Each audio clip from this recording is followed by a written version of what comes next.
ঢাকায় ভয়ঙ্কর সোমবার বিমান দুর্ঘটনায় ১৯ জনের মৃত্যু, ১৬৪ জন আহত। ঘড়িতে তখন দুপুর ১:১৮। ঢাকার উত্তরায় মাইলস্টোন স্কুল অ্যান্ড কলেজের প্রাথমিক স্কুলে ক্লাস চলছিল। আচমকা স্কুলের ভবনের সামনে আছড়ে পড়ল বাংলাদেশ বিমান বাহিনীর ট্রেনিং জেট। দাও দাও করে আগুন জ্বলছে।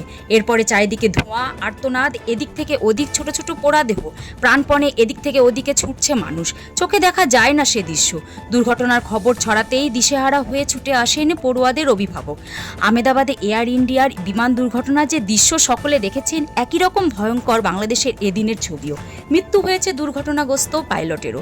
দুর্ঘটনার কারণ খুঁজতে বায়ুসেনার তরফে উচ্চ পর্যায়ে তদন্ত কমিটি গঠন করা হয়েছে।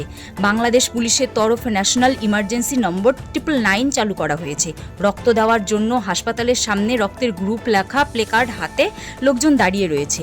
এই ঘটনায় মঙ্গলবার বাংলাদেশের রাষ্ট্রীয় শোক দিবস হিসাবে ঘোষণা করা হয়েছে। এই ঘটনায় নিহত এবং আহতদের প্রতি রায়গঞ্জ নিউজের তরফ থেকে রইল গভীর সমবেদনা।